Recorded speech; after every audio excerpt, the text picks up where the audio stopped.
यतएव मतः, जिसलिए ऐसा है इसलिए भाष्यकार इतने कहे, शंकराचार्य अवतरण का दे रहे हैं। मोक्ष और निष्कर्म सिद्ध है मिथ्याचारत्वादो निवृत्त है। मोक्षों के द्वारा निष्कर्म की सिद्धि स्वस्वरूप स्थिति के लिए एवं मिथ्याचारत्वादियों से बचने के लिए अवश्यम कर्म कर्तव्य, कर्म तो अवश्य करना चाहिए। इति सूचयितुम आह, इस बात को सूचित करने के लिए कार्य है। नियतं कुरु कर्मत्वं कर्मज्यायो ह्यकर्मणः शरीर यात्रा पिचते न प्रसिद्ध्येद कर्मणः। नियतं कुरु कर्मत्वं कर्मज्यायो ह्यकर्मणः शरीर यात्रा पिचते न प्रसिद्ध्येद कर्मणः। नियतम कर्म त्वं कुरु, जो नियत कर्म है, नित्य और नैमित्तिक कर्म है, उसको तुम किया करो। कि अकर्म की अपेक्षा से, मैंने कर्म संन्यास की अपेक्षा से कर्मज्याय, कर्मयोग करना ज्यादा श्रेष्ठ है। कारण क्या है? क्योंकि अकर्म होकर आप रह ही नहीं सकते, तुम्हारा शरीर भी जिंदा नहीं रहेगा। शरीर यात्रा पिछते, तुम्हारी जो शरीर की जो यात्रा है, जीवन है, यह भी अकर्मणः न प्रसिद्ध है। अकर्म हो करके, कर्म रहित होकर के, कर्म त्याग करके यह सिद्ध ही नहीं हो सकता। अर्थात बिना कर्म का शरीर जिंदा ही नहीं रहेगा। और करना ही है तो फिर कर्मयोग करो। झूठे कर्म त्याग करना ढोंग है, पहले बोल चुके, मिथ्याचार उच्चते। असंभव की परिकल्पना करते हैं लोग, कई लोग, ये गलत है, ये बता रहे हैं। नियतम नित्यम, नियत मने नित्य, यो यस्मिन कर्मणि अधिकृत, जो व्यक्ति जिस कर्म में अधिकृत है, फलाय च अश्रुतम, और फल के लिए श्रुत नहीं है, फल विधान वहाँ नहीं किया गया, उसका नाम नित्य कर्म है।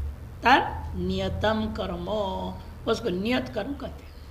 फलरहितत्वे सति, फलरहित सति यस्मिन् कर्म अधिकृत सो नित्यं कर्म, जो जिस कर्म में अधिकृत होता है और अधिकृत है उस कर्म में क्या है, कोई फल वर्णन नहीं हुआ है। ऐसे जो कर्मों को नित्य नियत कर्म कहा जाता है। तत्कुरु त्वम हे अर्जुन, यतः जिसलिए कर्मज्यायो अधिकतरम फलतो ही यस्मात्, ये सामान्य लौकिक और अलौकिक फलों की अपेक्षा से भी अधिक फल वाला हो जाता है निष्काम कर्मयोग। अंतरण शुद्ध करेगा, मोक्ष की ओर ले जाएगा, सबसे बड़ा काम यही है, मनुष्य के जीवन सफल हो जाएगा। ही मने यस्मात् तद अकर्मण अकरणाद अनारंभात, कर्म के अनारंभ न करने की अपेक्षा से कर्म अवश्य ज्यायः श्रेष्ठ है। ज्यायो, ज्यायो हो गया है, यहाँ एक यकार अधिक है। ज्यायो, एक यकार को काट दीजिए। कैसे श्रेष्ठ है पता? फल तो ही, फल दृष्टिया, फल दृष्टिया क्या है? आपने तो बिना फल वाला कर्म है ये, उनमें भी ऐसी बात कहते अंतरण शुद्धि और मोक्ष रूपी फल के दृष्टिकोण से कहा जाता है। खत्म। ऐसे क्यों कहते हो कि लोग तो बिना कुछ किए चुपचाप पड़े रहना ही चाहते हैं और घर बैठे पैसे आते रहे फ्री फंड में, सरकार दे हर महीना 2000, 5000, 10,000, सभी चाहते हैं ना। घर बैठे पैसे आते रहे, अपना खाओ पियो मौज करो, कुछ ना करना पड़े। लेकिन ऐसा होता नहीं है, सरकार भी ऐसे थोड़ी देगी। आप झूठे कागज बना के दे तो तब देती है, कागज झूठा देना पड़ता है, फसल पूरा सत्यानाश हो गया तब किसान को पैसा आएगा। अब आदमी जिंदा है, औरत लिख रहे मेरा पति मर गया, मैं विधवा हूँ, विधवा पेंशन ले रही है, कहीं पकड़े गए। कर्म तो कर रहे हैं है ना, वही तो कर रहा हूँ, अकर्म से थोड़ी मिल रहा है। बल्कि गलत कर्म करके प्राप्त कर रहे हैं। उससे अच्छा सही कर्म करके सुखी रहो। शरीर यात्रा शरीर स्थितिरपि, शरीर की जो स्थिति है, जीवन है, यह भी तेमने तवा न प्रसिद्धेत, नहीं चल सकता। प्रसिद्धिम न गच्छेत अकर्मणो अकरणात्, कर्म का न करते हुए शरीर का स्थिति जीवन भी प्रसिद्ध नहीं हो सकता, टिक नहीं सकता। अतः दृष्टा कर्म अकर्मणोर विशेषो लोक है। इसे कर्म और अकर्म में फर्क स्पष्ट ही दिखाई दे रहा है इस लोक में। कर्मा कर्मणोर विशेषो, वी के ऊपर रेफ होना चाहिए, कर्म कर्मणोर विशेषो लोके दृष्टे। शंकराधिकार कहते हैं ही मने अस्मात् कारणाद अकर्मण, जिस कारण से, द्वितीय पद को पहले ले रही है, जिस कारण से अकर्मण येन न संभाव्यते कर्मबंध पुरुषस्य सकर्म संन्यास, तस्मात् अकर्मणो मूढ़ कर्तृका विवेकवता मोक्ष साधन क्रियमाण कर्म ज्याय श्रेष्ठ। येन न संभाव्यते कर्मबंध, जिससे कर्म का बंधन हो ही नहीं सकता। किसको कर्म का बंधन नहीं होगा? पुरुषस्य। ये न पुरुषस्य कर्म बंधो न संभवते स कर्म संन्यास, वो वास्तविक कर्म संन्यास था, वो ये मूढ़ को संभव नहीं है करना। तस्मात् अकर्मणो मूढ़ कर्तृकात्, मूढ़ कर्तृक अकर्म की अपेक्षा से कर्म संन्यास श्रेष्ठ, और कर्म संन्यास से भी ज्यादा कर्म योग श्रेष्ठ है। यही कहने के लिए पूरा अध्याय चल रहा है। मूढ़ कर्तृक तार्श अकर्म रूपी कर्म संन्यास की अपेक्षा से विवेकवता, विवेकवान पुरुष के द्वारा मोक्ष साधनत्वेन क्रियमाण कर्म, मोक्ष का साधनत्वेन, अन्य किसी फल की कामना न करते हुए एकमात्र मोक्ष की कामना पूर्वक करता हुआ जो क्रियमाण कर्म ज्याय श्रेष्ठ, क्रियमाण जो कर्म है वह श्रेष्ठ है। यद्यपि श्रुति ने भी कहा संन्यास एव अत्यरेचयत्, नारद परिव्राज को परिषद संन्यास एव अत्यरेचयत्, सबकी अपेक्षा संन्यासी सर्वश्रेष्ठ है। इस संन्यास से ही वह सर्वोत्कृष्टतमत्तम श्रेते, संन्यास जो है सर्वोत्कृष्टतम है, ये बात सुनने को मिलता है। यद्यपि तथापि योग प्रयुक्त साधनं कर्म साधकम इति न्यायेन, दूसरा वे भी न्याय है, योग प्रयुक्त साधन ही वास्तव में कार्य का साधक होता है। मनुष्य का मुख्य कार्य क्या है? मोक्ष प्राप्ति। उसके साधक कौन होगा? योग प्रयुक्त जो है साधन, मैंने कर्मयोग से युक्त जो कर्म है वही एकमात्र साधन है मोक्ष के प्रति सिद्ध करने के लिए। थी न्याय नाहं करोमीत्यभिमानवन मूढ़ तम कृतत्वात्, नाहं करोमी कर्म करोमी, मैं कर्म नहीं करूँगा, ये जो अभिमान वाला वह मूढ़ तम कृत है।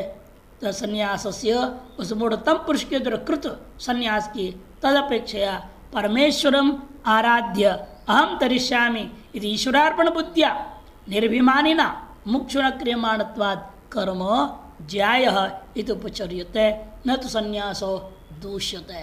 या संन्यास का खंडन नहीं किया जा रहा है, स्तुति किया जा रहा है कर्मयोग का। पाखंडी सन्यासी उनकी अपेक्षा से कर्मी गृहस्थी भी अच्छा है, कर्मकांड कर रहा है ज़्यादा अच्छा है, नित्य नियमित कर्मों में लगा हुआ है, और सब छोड़ छाड़ करके पाखंड करके अपना पेट पाल रहा है, ये ढोंगी की अपेक्षा से अच्छा तो है ही ना। इस दृष्टिकोण संन्यास की निंदा नहीं है, वास्तव में जो कर्मी की स्तुति है उस तरफ घटाना है इसको, ये समझा रहे। क्योंकि जो व्यक्ति इस बात को न समझते हुए क्या योग प्रयोग साधन ही कार्य का साधक है, इस बात को न्याय के न मानते हुए नाहं कर्म करोमीत्यभिमानवत् मूढ़तम कृतत्वात्, जो संन्यास की अपेक्षा से तदपेक्षा जो व्यक्ति परमेश्वर की आराधना मान करके परमेश्वरम आराध्य हम तुरिष्यामि, इस कर्म के माध्यम से मैं परमेश्वर की आराधना करके इस संसार सागर से तर जाऊंगा। इति ईश्वरार्पण बुद्धिया, इस प्रकार ईश्वरार्पण बुद्धि से निरभिमानी ना, निरभिमान को वो दुरभिमानी था, निरभिमानी ना मुमुक्षुणा मोक्ष के द्वारा क्रियमाण जो कर्म है वह जायति औपचारिक कथन मात्र है। यदि वे कर्म तो बंधन का कारण है, इसमें कोई संशय नहीं है। लेकिन निष्काम भाव से किया हुआ कर्म अंतःकरण शुद्धि द्वारा मोक्ष देने वाला होने से वह निष्काम कर्म भी श्रेष्ठ है अकर्म की अपेक्षा से। इति उपचर्यते न तो संन्यासो दूष्यते है। किंतु विद्वत संन्यासाद विविचा संन्यासाद विलक्षण संन्यास, या किसकी निंदा करके माध्यम से कर्म की स्तुति की गई है? विद्वत संन्यास और विविचा संन्यास, इन दोनों से विलक्षण ये जो पाखंडियों का संन्यास उसको लेकर कहा जा रहा है। पूर्व में जो वर्णन किया था जो मिथ्याचार करके, उसको लेकर विद्वत संन्यासाद विलक्षण संन्यास स्वस्थेन न कर्तव्य। उन दोनों संन्यास विलक्षण, ये जो केवल कर्म त्यागने के जो ढोंग है इसको स्वस्थ पुरुष के द्वारा कभी नहीं करनी चाहिए। स्वस्थेन न कर्तव्य उच्यते है। तत्र स्वस्थ मतलब है जो स्वरूप में स्थित होने की साधना कर रहा है, जो चाह रहा है मैं अपने स्वरूप में स्थित हो जाऊं, स्वस्थ तिष्ठति स्वस्थता तेन इत्यर्थः स्वस्थेन।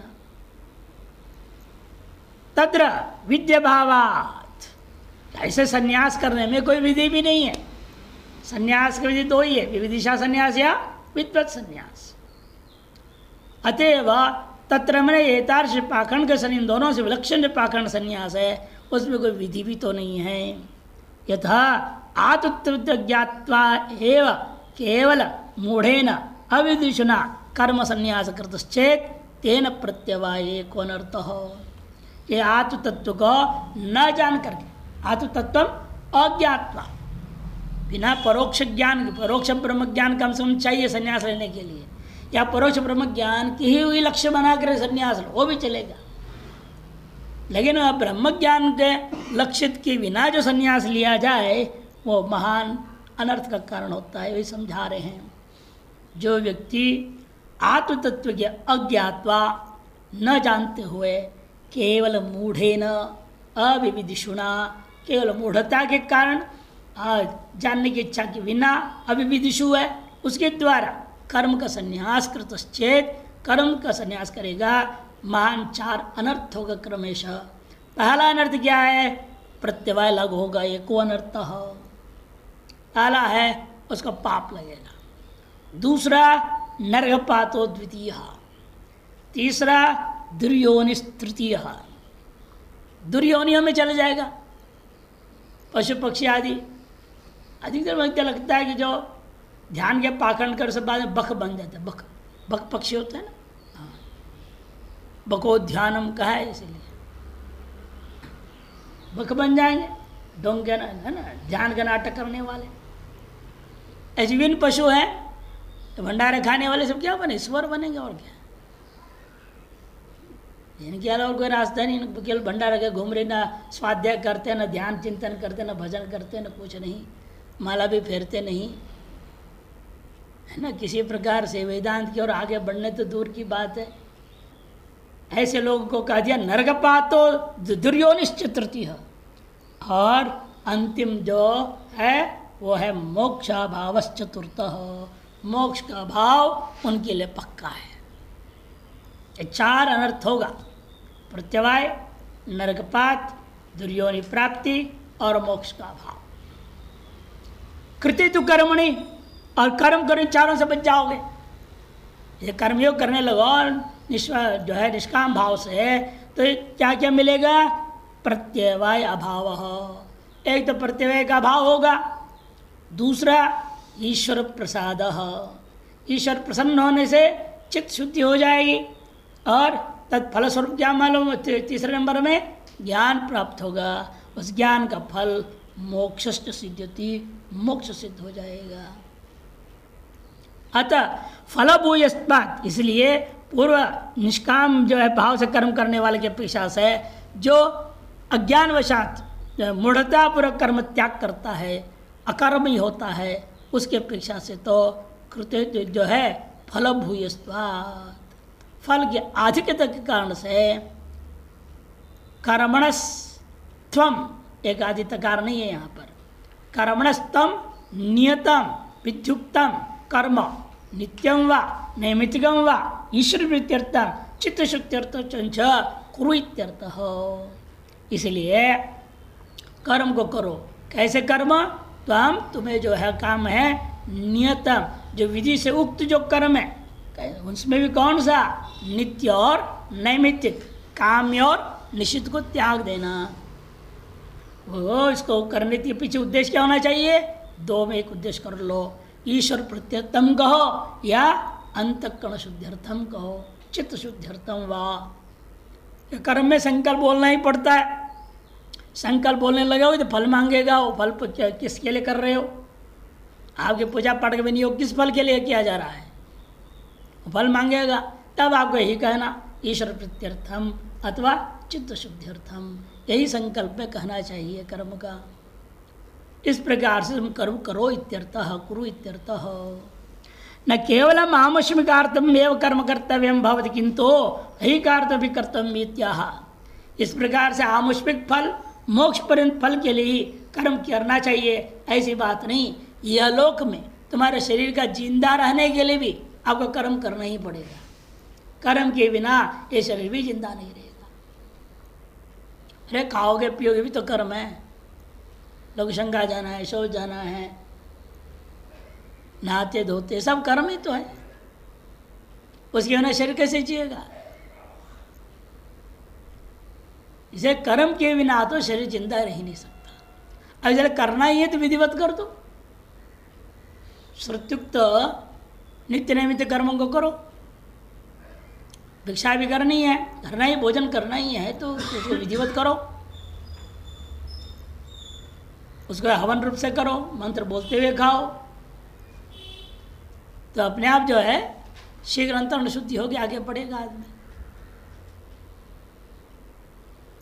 इसलिए जो है कहते हैं कि केवल आमुष्मिकार्थ ही कर्म करना चाहिए, ऐसी बात नहीं है, किंतु अहिकार्थम अपि, यह लोक में जीने के लिए भी कर्म करना ही पड़ेगा। इत्याह उत्तरार्थ के द्वारा शरीर यात्रा पिछते निश्चलात्मना स्थाणुवत् तुष्टिम अवस्थानं खलु अकर्म कर्म संन्यास तस्माद् अकर्मणो निशेष कर्म परित्यागात् ते शरीर यात्रा भी न प्रसिद्ध है। अकर्मण को पहले ले रहे हैं, अकर्म की व्याख्या कर रहे हैं। अकर्म का मतलब क्या? शरीर को निश्चल बना देना। बताया था ना पहले भी, काष्ठ मौन रहना, हिलना डुलना नहीं, इशारा नहीं, आंख से भी नहीं, किसी से भी इशारा नहीं करना, उसका नाम काष्ठ मौन। सूखे लकड़ी जैसे पड़ा है वैसे बैठे रहो।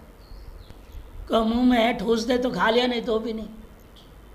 हाथ उठाना नहीं, हाथ उठा दिए तो फिर क्रिया हो गई ना। तेरे काष्ठ मौन कहाँ रह गया? निश्चल कहाँ रह गया शरीर आपका? तो जब मुंह में डालेगा तब भी तो मुंह क्रिया करेगा। वो तो अपने आप स्वाभाविक हो गया। हम नहीं कर रहे ना, हम कर रहे हैं। वो तो ठूस दिया गया, अब वो अंदर चला जा रहा है तो जा रहे हैं, तो नहीं जा रहा है तो बाहर आ गया, तो आप बाहर भी आ सकता है, कोई जरूरी के अंदर भी जाए। रोक क्यों? रुकने भी तो कर्म हो गया। रोकेगा क्यों? रोकना भी तो कर्म है। न रोकेगा, न मांगेगा, न करेगा। तादृश काष्ठमौन रहना थे एक महात्मा उत्तरकाशी में, पहले काष्ठमौन वाले।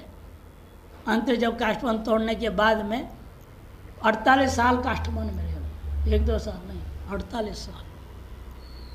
तो हम लोग 1985 में उनसे मिले थे, तब उन्होंने छोड़ा ही था। तब हाथ चलता है था, लोगों ने मालिश करके थोड़ा थोड़ा चलना शुरू करा दिए थे, तो रेत पर लिखा कदापि न, उन्हें काष्ठमौन कभी नहीं करना। हम पूछे क्यों? बहुत मुझसे लिखे, व्यर्थम, व्यर्थ है। असंभव की परिकल्पना करके बैठे, भाई काष्ठमौन तुम कर रहे हो, शरीर का काष्ठमौन किया, मन का हुआ क्या काष्ठमौन? वासना तो चल रहे थे, संस्कार चल रहे थे, हम समझे उनकी बात, हम शायद पूछे नहीं, इसलिए समझ गए। व्यर्थम का मतलब क्या? आज स्थूल शरीर का शारीरिक तप किए हो केवल, इन शारीरिक तप को भी मन को बहुत नियंत्रण तो किया उन्होंने, इसको कोई संशय नहीं है। लेकिन व्यर्थ क्यों कह रहे हैं? क्योंकि अंदर से अभी तक मनोविजय नहीं हो पाया। 48 साल काष्ठमोहन रह करके भी मन को विजय नहीं पाए, इसलिए उसकी ही निंदा किया जा रहा है। ऐसे नाटक करने की अपेक्षा से लगे रहो काम में। स्थाणुवत, स्थाणु मने सूखी लकड़ी ठूंठ के समान, तूष्णीम अवस्थानम खलो, उसी का नाम अकर्म, उसको यहाँ बार बार कर्म संन्यास से भी कह दिया गया। तस्मात् तार्श अकर्मणो, तार्श अकर्म की अपेक्षा से अर्थात निशेष कर्म परित्याग की अपेक्षा से, ते ऐसे करने से ते मैंने तुम्हारी शरीर यात्रा भी न प्रसिद्ध्येत, एक दकार नहीं आदि दकार, न प्रसिद्ध्येत, तुम्हारी शरीर यात्रा भी प्रसिद्ध नहीं हो पाएगा। मैंने सुखे न सिद्ध्यति, आने यहाँ शरीर जिंदा रहे ये संभव ही नहीं है। नहीं ब्रच्छला वद गुहायाम कंद्रेवा तुष्टिम तिष्ठता, ब्रच्छला के समान, बहुत बड़े पत्थर के समान गुहा के अंदर कंधरे के भीतर तूष्णीम तिष्ठता, चुपचाप बैठने से शरीर यात्रा नहीं सिद्धति, शरीर के जीवन तुम्हारा नहीं चलेगा। यद किंचित तदनुकूल व्यापारम बिना, क्योंकि तदनुकूल व्यापार भी तो करना ही पड़ेगा। सबसे बड़ा व्यापार उन्होंने क्या किया, मन से संकल्प में काष्ठमोहन रहूंगा, ये भी तो एक व्यापार है। मैं चुपचाप गुफा में बैठूंगा, भले बाह्य सर्वेंद्रीय कर्म नहीं कर रहे हो, इन मन से जो संकल्पात्मक कर्म तो कर ही रहे हैं, उसके अंदर गुफा में कैसे बैठोगे आप? अंदर से निश्चय है ना, मैं गुफा में बैठा हूं, बैठा रहूंगा, बैठूंगा, ये जो अंदर से संकल्प पूरक आप क्रिया कर रहे हैं, मानस क्रिया रहित काष्ठमोहन हो सकता है? उसके लिए भी आपको मानस क्रिया तो करनी ही पड़ी। उद्धव के जीवन कैसे चला फिर? और जब तक तो मानस संकल्प बना रहेगा तो बैठे रहोगे ना, फिर हलचल शुरू हो जाएगा। उन्हें लगातार मानस क्रिया कर्म आप कर ही रहे हैं जब तक बैठे हैं। खाली बैठना कहने के लिए होता है, खाली बैठने का भी तो संकल्प कर रहा है वो। इसलिए कहते हैं कि भाई यत्किंचित तद अनुकूल व्यापार बिना, यत्किंचित उस अनुकूल व्यापार के बिना शरीर टिक भी नहीं सकता। तदर्थम अपि कर्म, इसलिए उस शरीर की जीवन के लिए भी आपको कर्म कर्तव्य व कर्म करना ही है आपने। यावता कर्मणा शरीर परित्राणम सिद्धेत तावत कर्म कुर्याम। यदि कोई कहने लगे हैं ठीक है जी, जितने कर्म से मेरे शरीर की रक्षा हो सके उतना कर्म करूँगा, उतने ही खाऊंगा, उतने ही पीऊँगा, उतने ही घूमूंगा फिरूंगा, उतना ही है ना व्यवहार करूँगा जितने से हमारे शरीर की रक्षा हो जाए। यावता कर्म, जितने कर्म से शरीर परित्राण, शरीर की रक्षा होवे सिद्धे तावत कर्म कुर्याम, उतने ही कर्म न करूँगा, न तो अतिरिक्तम, उस अतिरिक्त कर्म नहीं करूँगा। इति चेत ततएव भवान अति मूढ़, यही सिद्ध हो गया आपसे मूढ़ कोई और नहीं हो सकता। ततएव भवान अति मूढ़, अरे कर्म कर ही रहे हो, शरीर का जीने लगे कर्म कर ही रहे हो, उसको भी तो विधि के अनुसार कर दो। जितने कर्म शरीर की रक्षा के लिए कर रहे हो उतने कर्म को भी विधिवत कर डालो, कल्याण हो जाएगा। और न करके पशु जैसे रहोगे वो तो अति मूढ़ता के लिए और कुछ नहीं है। ततएव भवान अति मूढ़ संन्यास अनर्हश्च भवति, इससे सिद्ध हो गया आप अति मूढ़ है, संन्यास योग्य तो है ही नहीं। यतः स्वेतरस्यैव अनात्मदेहस्य रक्षण कर्तुम् इच्छति, क्योंकि आप जो है अपने आत्मरक्षा तो छोड़ दीजिए, स्व आत्मा से इतर कौन है, जड़भूत शरीर, इसकी रक्षा में लग गए। इससे अधिक मूढ़ता और क्या हो गया आप में, जो आपको कदाचित भी साथ देने वाला नहीं है, कभी भी किसी भी क्षण धोखा देने वाला है, और उसकी रक्षा करने लगे हो। जो आपका अपने स्वरूप पे नित्य निरंतर नित्य शुद्ध बुद्ध स्वभाव वाला है, उसके लिए क्या कर रहे हैं?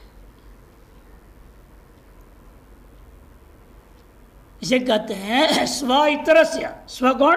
आत्मा। उस इतर कौन है? देहस्य।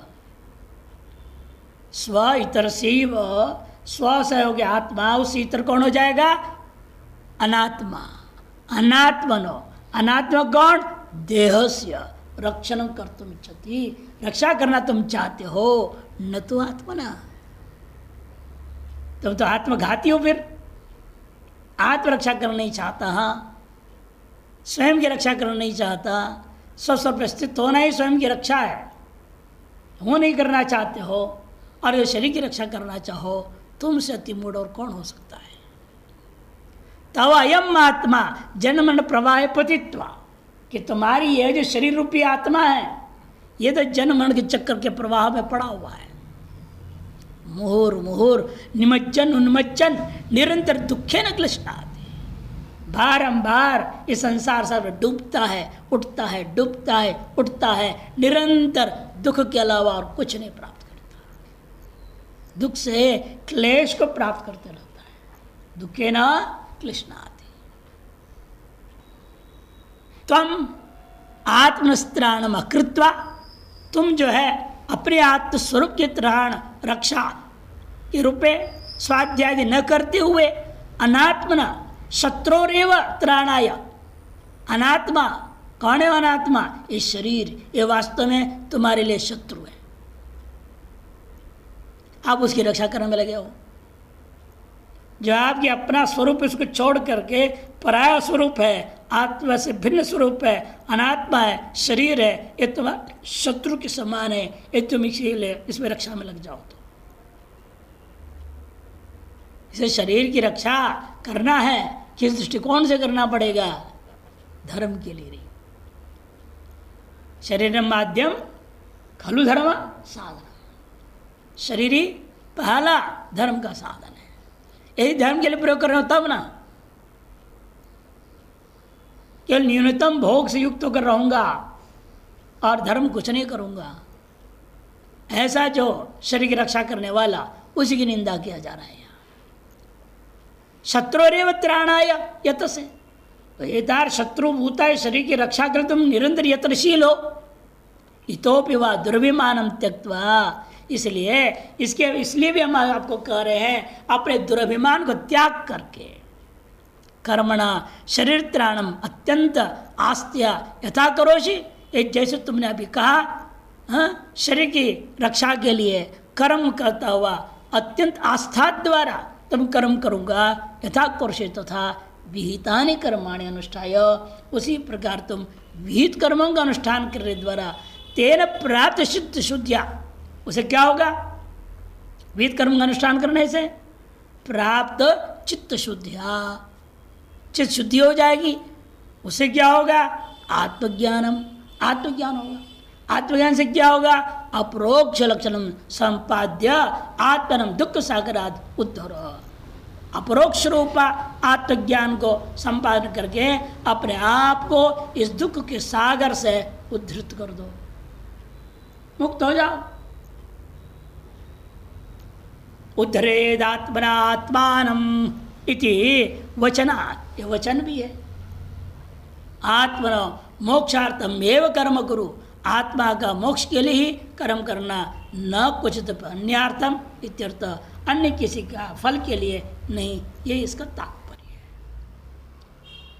नियता मन नित्यम कर्म चकारात नैमित्तिकं कर्म समुच्यते।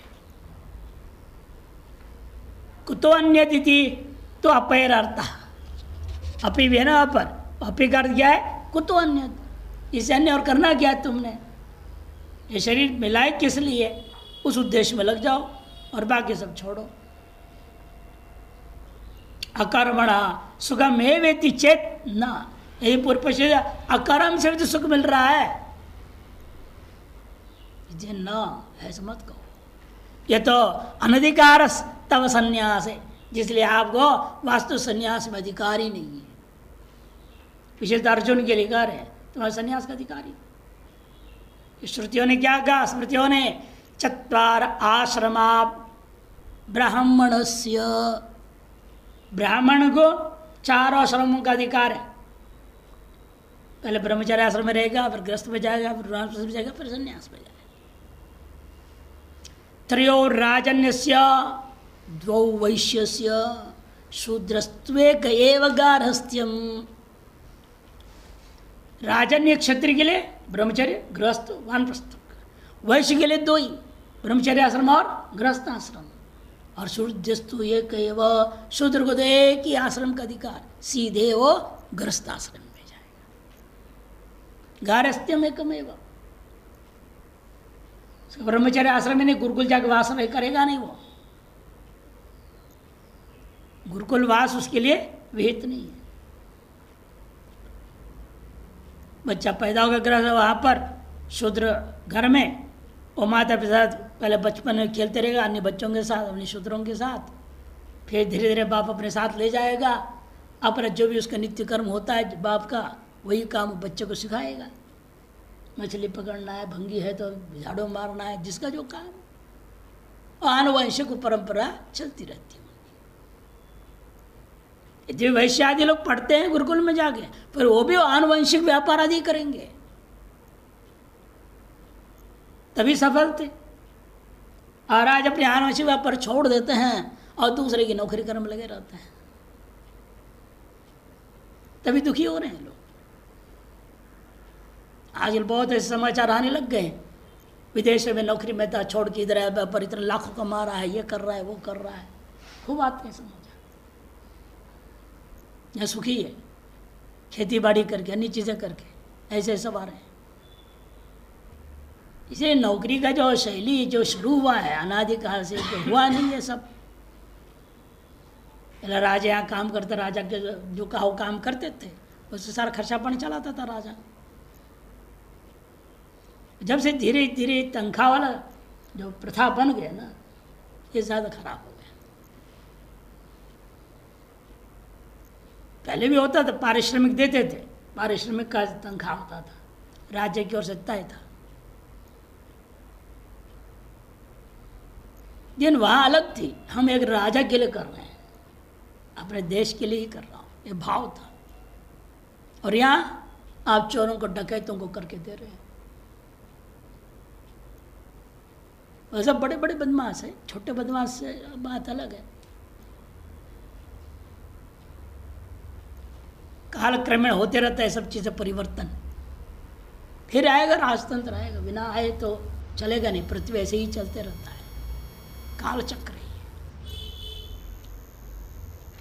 मुखजानामयं धर्मो वैष्णवं लिंग धारणम भावजातोरुजातानाम नायं धर्मो विधीयते। स्पष्ट कर दिया। मुखजानाम, मुखज कौन है? ब्राह्मणानाम। अयम धर्म, ये जो विष्णु में आत्म प्राप्ति का लिंग है संन्यास, उसको धारण करना केवल ब्राह्मणों का ही कर्तव्य है। बाहुजात उरुजाता नाम, बाहुजात मने क्षत्रिय, उरुजात मने वैश्य, इन लोगों के लिए नायम धर्मो विधीयते, इनके लिए संन्यास धर्म का विधान नहीं है। श्रुति स्मृतियों इत्यास्मृतेश्च प्रमाणम, स्मृति प्रमाण है। इसे कर्म संन्यास की कल्पना छोड़ दो। तस्मात् तुभ्यम कर्म एव श्रेयान इति भाव, तुम्हारे लिए कर्म ही एकमात्र श्रेयो मार्ग है, इसी को अपनाओ, इसके द्वारा ही मोक्ष प्राप्त होना। स्वकर्मणात्म अभ्यर्च सिद्धि मिंदति मानव, आगे कहेंगे। अपने अपने कर्म अतिक्रमण मत करो, अनधिकार चेष्टा नहीं करना। आपके अपने अधिकार क्षेत्र में आप जो भी कर्म कर ईश्वरार्पण करते जाओ, अपने आप का कल्याण हो जाएगा।